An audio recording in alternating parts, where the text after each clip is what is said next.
말씀은 다윗이 사울의 집안에 아직도 남은 자가 있느냐 이렇게 수소문합니다. 사울의 집안에서 섬기던 종이 있는데 시바라는 사람입니다. 그를 통해서 요나단의 아들 무비보셋이 있습니다. 그의 존재를 듣게 되자 다윗은 이제 그를 부르죠. 또 그는 자기를 죽이려고 그러는 줄 알았습니다. 그런데 두려움에 사로잡힌 그에게 안심시킨 후에 사울의 모든 재산을 그에게 다시 주고 또 왕자처럼 자신의 식탁에서 음식을 먹을 수 있도록 그렇게 조치를 했습니다. 또 그 종인 시바 가문을 통해서 거기서 나오는 모든 소출을 무비보셋에게 제공하라고, 주인에게 제공하라고 그렇게 명령합니다. 다윗이 사랑과 자비를 베푼 것이지요. 오늘 이 아름다운 사건, 아름다운 일들을 통해서 하나님께서 우리에게 얘기하고자 하는 것이 있습니다. 먼저 첫 번째로 1절에서 5절까지 말씀입니다. 약속한 것은 반드시 지켜야 한다라는 것을 가르쳐 줍니다. 보통 왕조가 바뀌면 반역의 불씨를 제거하기 위해서 전의 왕족은 모두 제거하는 것이 통례입니다. 역성혁명이라는 것이 전의 왕조의 자녀들을 옹립을 해서, 여러분 기억하다시피 우리 전에 묵상했습니다만 북쪽 이스라엘이 사울이 죽자 아브넬이 옹립을 해서 그렇게 왕을 이어가려고 하는 것이잖아요. 그래서 아예 그런 생각도 못하도록 다 제거하는 것이 통례입니다. 동물들도 그걸 너무 잘 알아요. 수사자끼리 싸워서 바뀌면 왕조가 바뀌는 거죠. 그러면 전에 사자를 통해서 태어난 새끼들은 다 죽여요. 참 잔인하죠. 근데 이제 자신의 종족을 퍼뜨리려는 아주 희한한 것이 동물들에게도 남아 있는 것이에요. 다윗도 충분히 그렇게 할 수 있었습니다. 근데 오히려 선대하고 사울의 집안에 아직도 남아있는 자가 있느냐 이렇게 수소문하는 것을 볼 수 있어요. 왜 수소문하는가? 찾아서 그 화근을 없애고 제거하려는 것이 아니라 오히려 그에게 하나님의 은총을 베풀이 한다라고 말합니다. 그 말만 그런 게 아니라 실제로 그렇게 하는 것이죠. 말은 그렇게 해놓고 잡아서 죽이고 이렇게 하려는 것이 아니고 실제로 그렇게 하려는 것이에요. 다행히 사울의 집안을 돕던 시바라는 종이 있었어요. 그래서 그 종을 통해서 죽은 요나단, 자기의 친구이자 형님같이 친했던 요나단의 아들이 무비보셋, 이름이 없죠. 무비보셋이라는 자가 있다라는 존재를 알게 돼요. 그래서 그를 왕궁에 부릅니다. 그리고 그에게 사울 집안이 가지고 있었던 모든 재산, 밭과 토지와 모든 것들을 그에게 다시 주어요. 그리고 지위와 재산을 그에게 회복시켜 주는 것이죠. 어떤 사람들은 이런 조치에 대해서 굉장히 고도의 정치 전략이다라고 말하는 사람이 있어요. 이렇게 함으로 사울을 따르던 자들에게 인심을 얻게 하려는 것이다. 봐라, 다윗은 그렇게 옹졸한 사람이 아니다. 자기를 적대하고 전 왕조의 사람들에게도 잘해주는 거 봤지 않냐.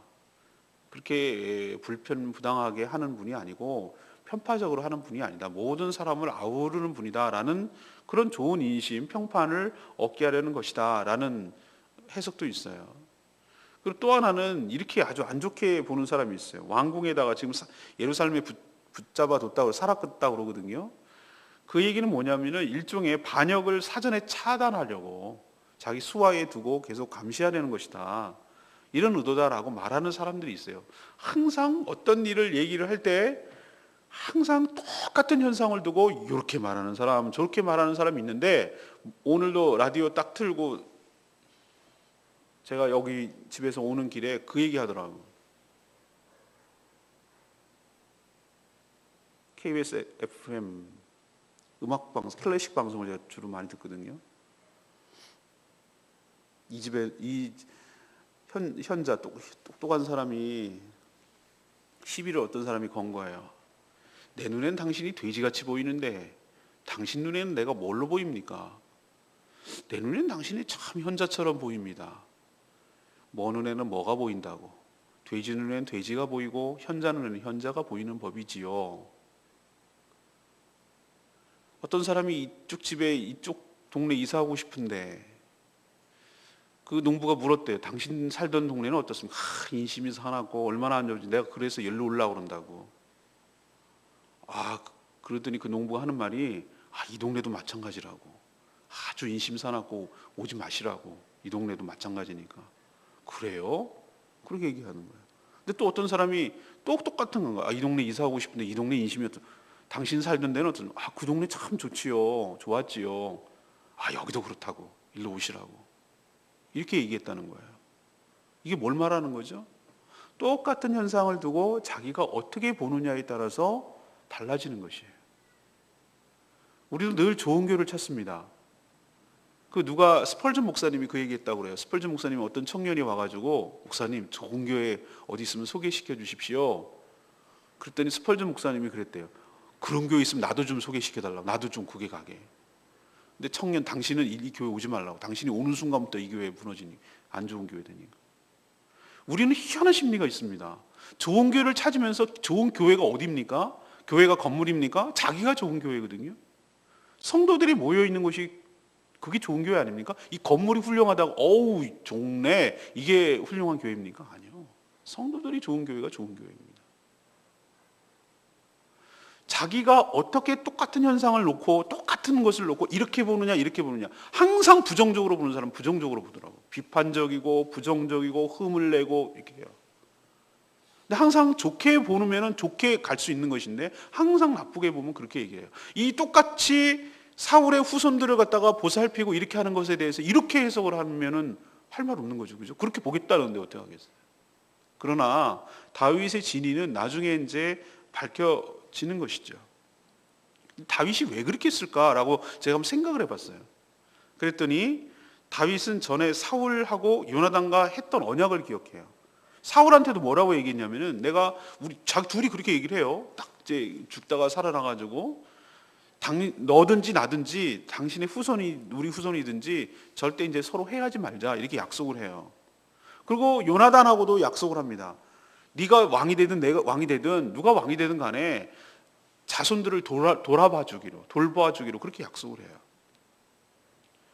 약속을 밥 먹듯이 어기고 거짓말로 약속하는 것이 정치사인데 다윗은 그렇게 하지 않고 전의 왕조이기도 하고 지킬 이유도 없고 명분도 없지만 자기가 했던 약속을 기억하고 그대로 약속을 이행하는 것을 볼 수 있습니다. 왜 그렇게 합니까? 하나님이 자신과 맺은 언약을 기억하사 자신을 돌보시고 자신에게 은혜를 베풀어 주셨던 것을 기억하기 때문에. 신실하신 하나님, 우리의 어떠함과 상관이 없이 항상 일관되게 성실하게 우리에게 언약에 따라 은혜를 베풀어 주신 그 하나님의 은혜를 잊고 살아가는 자라면 우리 역시 사소한 거라도 사소한 약속이라도 그것을 지키려고 하는 것, 물론 부족하고 연약해서 못 지킬 수 있지만 그러나 의도적으로 안 지키려는 거하고 그러나 연약해서 부족해서 못하는 거랑은 전혀 얘기가 다른 것이에요.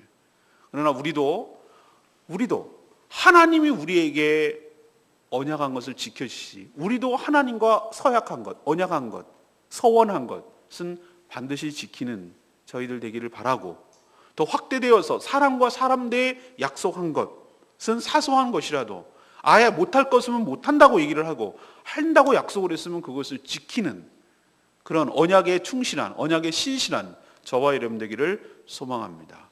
다윗이 그 점을 보여주는 거예요. 어떻게 인생을 살아야 되는지를 보여주는 거예요. 두 번째 6절에서 8절까지 말씀이에요. 사랑과 자비를 베풀며 살아야 됩니다.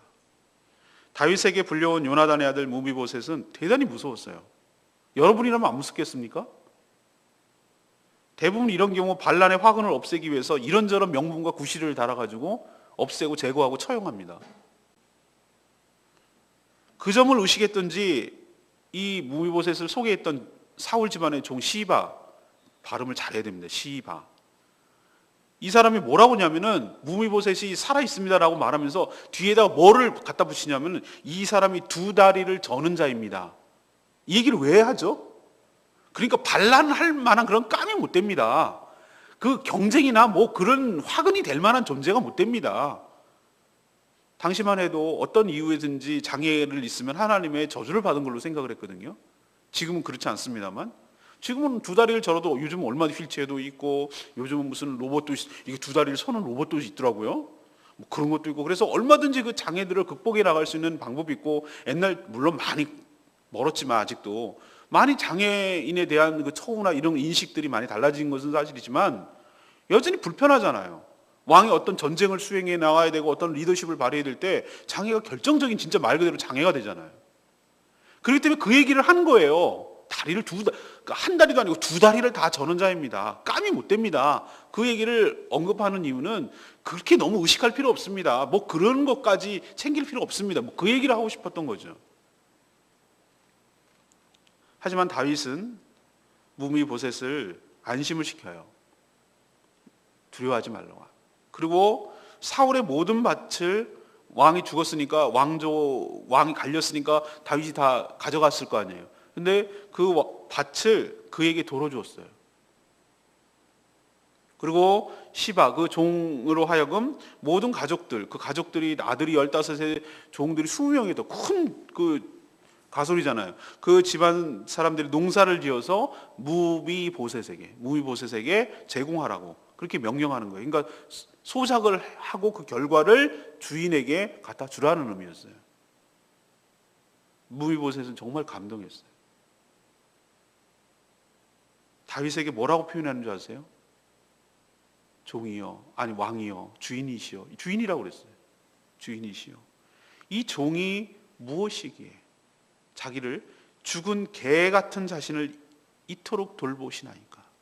자신의 가치가 죽은 개같이 정말로 보잘것없고 발로 찬들, 갔다가 버린들, 땅이 묻은들, 뭐라도 할 말이 없는 그런 보잘것없고 형편없는 존재가 뭐라고 자신에게 이렇게까지 해주십니까? 라고 감동을 해서 고백을 해요. 다윗이 이렇게 얘기해요. 이유가 있다면 위기의 순간에도 자신의 목숨을 지켜준 너네 아버지 요나단 때문이다. 하지만 더 큰 이유는 뭔지 아세요? 자신도 죽은 개 같은 존재였어요. 개만도 못한 존재였어요.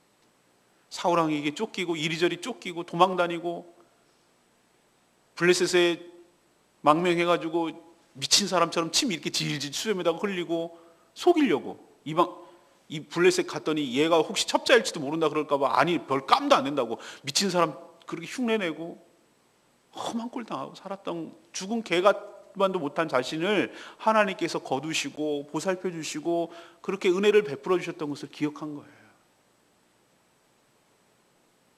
그래서 여기까지 왔다는 것을 아는 거예요. 우리도 올챙인 척 생각하고 어려웠던 때 생각하고 누군가 힘들고 어렵고 누군가 도움을 필요로 하는 자가 있다면 그리고 내가 도울 수 있다면 기꺼이 돕고 기꺼이 섬기고 그렇게 하는 것이 은혜 받은 자의 올바른 태도일 줄로 믿습니다.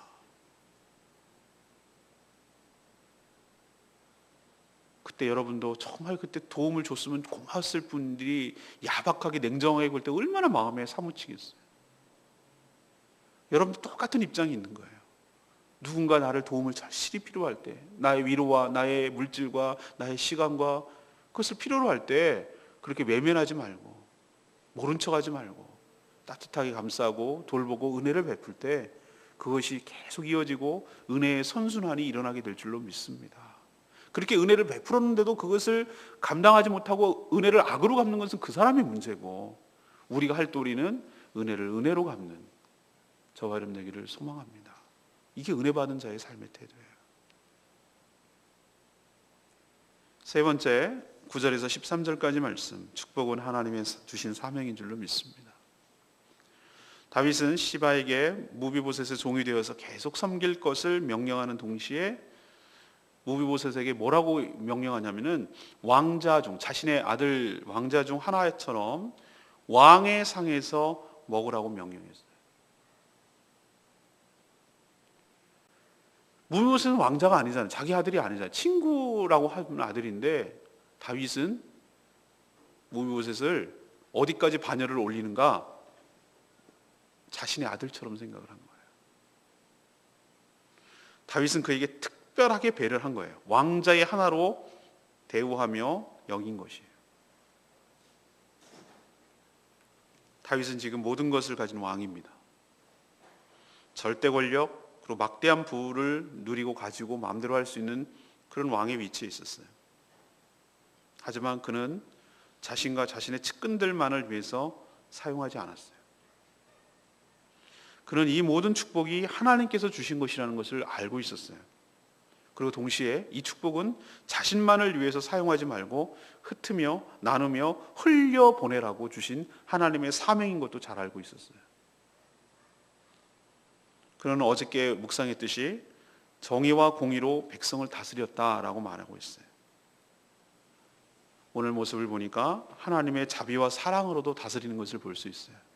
하나님의 속성을 둘 다 닮아 있어요. 하나님의 공의, justice, 그리고 하나님의 자비와 사랑. 이 두 가지 양대 축을 가지고 하나님의 성품을 그대로 왕의 위치에서 흘려보내고 있는 것을 볼 수 있어요. 저는 우리도 다윗과 같은 삶을 살아야 된다고 생각합니다. 뭔가 하나님이 주신 축복은 내 것이 아니에요. 말 그대로 은혜이고 축복인 줄로 믿습니다. 오리지널 내 것은 없어요. 가만히 좀 생각해 보세요. 우리가 태어날 때 그 순간부터 나는 하나님의 은혜와 축복 속에 태어나는 거예요. 나는 태어나지도 못할 존재였다니까요. 그런데 이 땅의 빛을 보고 이 땅에 생명을 주셔서 살아갈 수 있는 모든 것들. 어르신들이 그러잖아요. 인생을 쭉 돌아보니 반은 행복했던 것 같고 반은 힘들었던 것 같다. 인생을 정리하신 입장에서 보니까 항상 나빴던 것만 여러분 있습니까? 여러분 좀 그것이 너무 힘들었기 때문에 그렇게 얘기는 하지만 저도 가만히 생각해 보니까 지금 제주도에 와서 7년째 살고 있는데 힘들었던 건 많아요. 정말 못 견디기 힘들어요. 매일매일이 그래요. 어떨 때는 정말 놓고 싶을 때가 한두 번이 아니에요. 그렇지만 말이죠. 좋았던 것도 있었어요. 생각해 보니까. 제주도가 주는, 또 제주도에 있는 여러 사람들이, 좋은 분들이 주는 그런 너무 좋았던 행복들이 있었어요.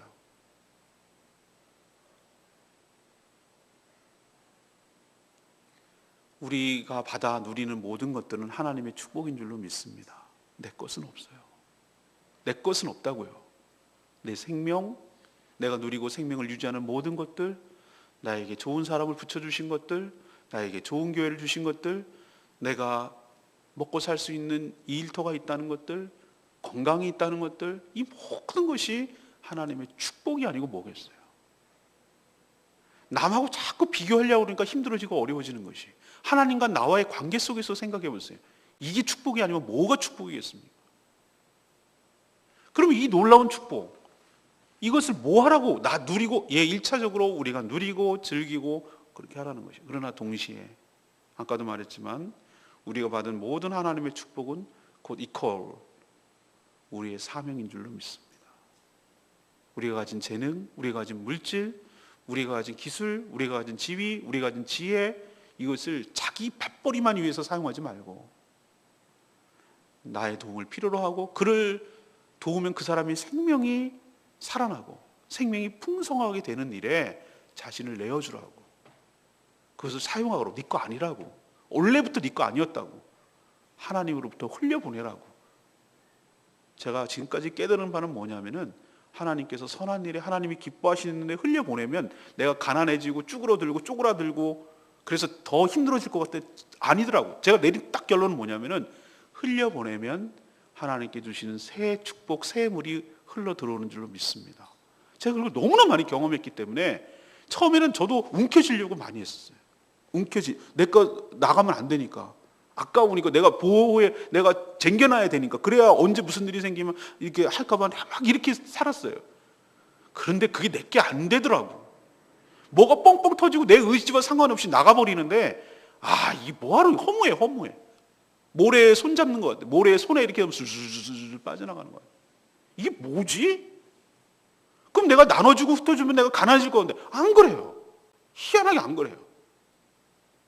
오히려 주는 것의 기쁨을 알게 됐어요. 줄 때 기쁨이 크고 그 사람이 막 주는 것을 좋아하고 감사하고 막 고마워할 때 그 기쁨이 크는 게 나는 줬는데 그 사람이 기뻐하는 것이 내가 더 기뻐요. 이거 이래서 주는 것이 받는 것보다 복되다고 하는 거구나. 이런 이제 그것을 깨닫게 해주시는 거예요. 사랑하는 여러분, 축복은 사명입니다. 축복은 사명이에요. 은혜는 사명이에요. 흘려보내라고. 지금 기도하고 있는 것이 있어요. 선교사님, 태국에 있는 전성기 선교사님, 이제 그동안 대중교통 이용하고 살았는데 이제 언어 공부가 끝나가지고 이제 사역을 시작했는데 차가 필요하대. 차가. 중고차를 살까 새 차를 살까 가격도 얘기를 해주시더라고. 근데 뭐 만만치 않죠. 차가 뭐 한 거긴 태국은 또 비싸. 관세가 너무 세가지고 거의 한 뭐 2,500, 3,000만 원 정도 하더라고. 중고도. 어떡하지? 이런 지금 고민하고 있어요. 하나님께서 저한테 마음에 부담을 주시는 거예요. 그래서 그냥 저 혼자 끙끙거리고 있는데 계속 어떡할까 이렇게 생각하고 있어요. 근데 하나님 앞에서 뭐라도 마음에 성의를 표시해야 되겠다라는 생각이 지금 들고 있는 거예요. 양정금 선교사님도 그래요. 태국에 치앙마이에서 예배당으로 쓰던 그 교회가 그 학교 강당을 빌려서 예배당을 쓰고 있었는데 그것이 뭐 남의 거였나 보죠. 그래가지고 뭐가 폐소가 돼가지고 그 학교가 딴 데로 옮겨야 되는데 그럼 예배당이 날아간 게 생기는 거예요. 그래서 예배당님 처소를 구해야 되는데 그것 때문에 힘들어하고 있어요. 거기도 마음에 걸리고. 하여튼 그런데 제 마음에 드는 것은 다는 못해도 우리 교회가 뭐 그렇게 넉넉한 것도 아니고 못해도 최소한의 그 마음의 성의는 표시해야 되겠다라는 생각을 하는 거예요. 왜? 이 오늘 말씀들을 계속 보면서 축복은 사명이다. 내 것은 오리지널 내 것은 없다. 필요로 하는 곳에 물질은 가야 된다. 라는 것이 큰 제 원칙이에요. 그렇게 사역을 해야 된다고 생각해요. 오늘 제가 레마의 말씀은 3절 말씀입니다. 내가 그 사람에게 하나님의 은총을 베풀고자 하노라 하니. 사랑을 받은 사람이 사랑할 줄도 알고 은총을 경험한 자가 은총을 베풀 줄도 압니다. 사랑을 못 받아본 사람은 사랑을 어떻게 하는지 몰라요. 은혜라는 것을 깨닫지 못한 사람은 은혜를 베풀 줄 모르더라고요. 은총은 말 그대로 받을 자격이 없고 공로도 없고 이유도 없는 자가 일방적으로 받는 호의를 말하는 것이에요. 다윗 자신이 그러했으니 이제 다윗이 베푸는 자로, 은혜를 받았으니 은혜를 베푸는 자로 사는 것이죠. 하나님 우리에게 은혜를 주시는 이유가 바로 그거예요. 너도 가서 그렇게 하라. 너도 똑같이 나누며 베풀며 흘려보내면서 살아라. 움켜쥐지 마라. 썩는다. 그래서 다윗은 자신이 아닌 누구의 은총을 이라고 말하는 거죠? 3절에 내가 하나님의 은총을 베풀고자 하노라. 제가 여기서 은혜를 받았어요. 내가 은총을 내가 베풀고자 하노라 이렇게 말하지 않아요. 제가 여기서 감동을 받았다니. 그렇구나. 이 사람은 은혜가 뭔지를 아는 사람이구나. 하나님께 받은 은혜를 하나님의 은총을 여기다가 전달해 주는 역할을 하는 거다 그 뜻이에요. 그러니까 유통을 하는 거라 이 말이에요. 나는 수도 파이프가 오면은 원수가 쭉 이렇게 큰 파이프가 동네에 오면 그 가지들이 중간 가지들이 이렇게 흘러가고 중간 가지들이 또 각가정 흘러가듯이 나는 중간에 역할을 하는 거예요. 각가정이 흘려보내는 하나님의 파이프라인 역할을 하는 거라 이 말이에요. 하나님의 은총을 베풀며 사는 저와 여러분 되기를 소망합니다. 이게 잘 사는 거고요. 이게 부자고요. 이게 행복하게 살아가는 거예요. 오늘 3가지 말씀드렸어요. 약속한 것은 어떻게 해야 된다고요? 지켜야 된다고. 왜요? 하나님 우리가 약속한 것을 지키시는 분이니까. 그래서 저도 가급적이면 약속한 것에 대해서 잊어버리지 말고 메모해 놓고 가급적이면 목회자가 말한 것에 대해 제 책임을 지려고 노력을 해요. 제가.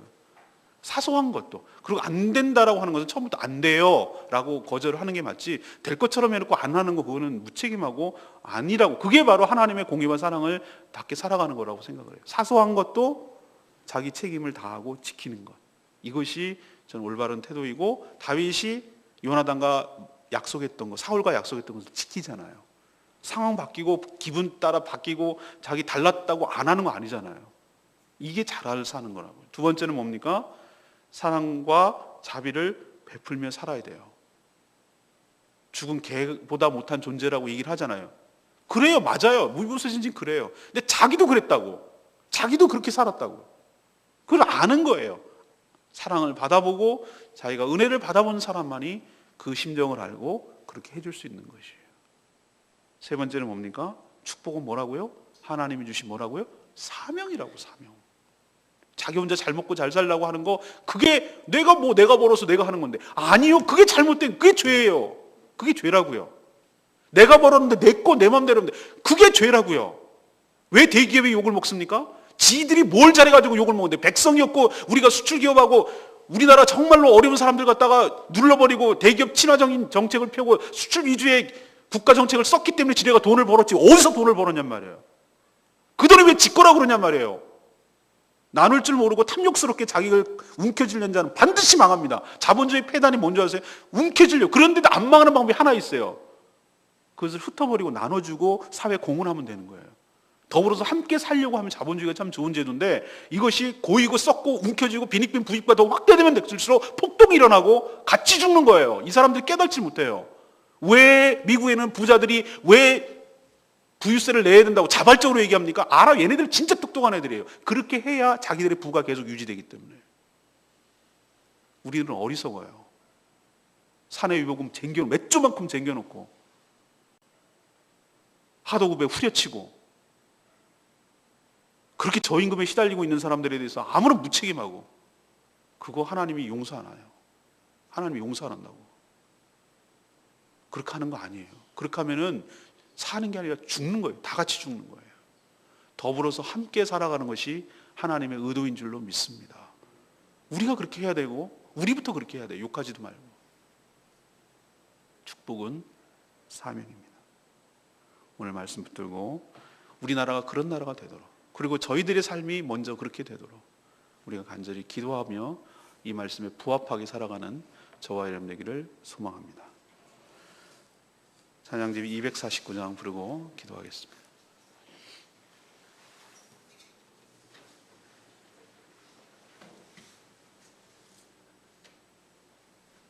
때로는 너희 앞에 어려움과 아픔이 있지만 우리에게 너의 영혼을 통해서 하나님 큰 영광을 주신 하나님을 찬양하며 축복 같이 부르겠습니다. 너의 영 때로는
어려운 순간에도 주님을 바라보는 너의 영혼을 향해 그것이 얼마나 아름다운지,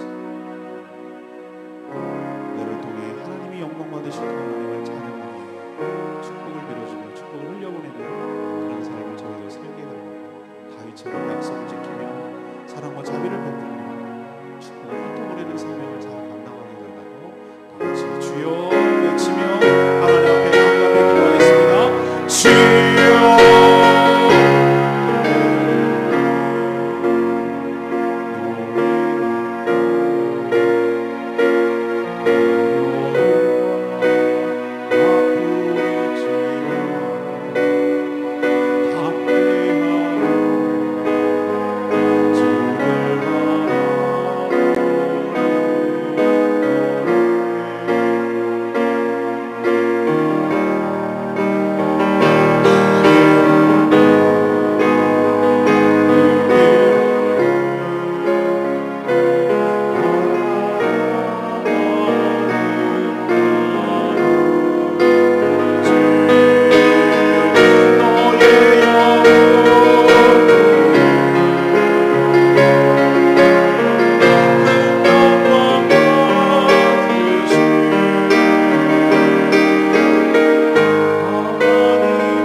하나님, 저희도 다윗처럼 자신이 한 약속을 잊지 않고 꼭 지키게 하여 주시옵소서. 하나님이 우리에게 하신 약속을 신실하게 지키시기 때문입니다. 다윗 역시 도저히 왕이 될 수 없는 자였지만 오직 하나님의 전적인 은혜로 왕이 되어서 은혜를 베풀며 사는 것처럼 저희도 도저히 은혜가 받을 자가 아니지만 하나님의 놀라운 은혜를 받았으니 받은 은혜를 나누며 베풀며 섬기며 흘려보내며 살게 하여 주시옵소서. 우리도 무비보셋처럼 죽은 개보다 못한 저희들이었습니다. 그런 저희들을 거두어 주시고 하나님 나라의 왕자처럼 주님의 식탁에 동참하게 하시고 함께 먹도록 은혜를 주시니 감사합니다. 하나님께 받은 축복이 저희들만의 것이 아니라 주변에 필요로 하는 자들에게 베풀며 나누며 섬기며 살라는 사명인 줄 알고 주님 주신 사명 잘 감당하며 살아가는 진짜 부자, 진짜 축복받는 사람이 되게 하여 주시옵소서. 오늘도 내가 어떻게 살아야 될지 기도하는 가운데 결정하게 하시고 말씀이 우리 삶을 지배하며 생각을 이끌며 행동과 사고의 지침이 되게 하여 주시옵시고 말씀에 부합한 삶, 순종하는 삶, 하나님을 기쁘시게 하는 삶을 살도록 은혜를 베풀어 주시옵소서. 오늘 주신 말씀이 오늘 하루 아니 내내 우리 인생의 마음에 남아서 이 말씀대로 살아감으로 말씀이 주시는 축복을 누리며 살아가는 복된 인생 되게 하여 주시옵소서. 주님께 모든 것 맡기었고 예수 그리스도의 이름으로 기도합니다. 아멘. 여러분 오늘 하루도 주님의 은혜로 승리하시길 바랍니다. 네, 사랑하고 축복합니다. 네, 기도하겠습니다.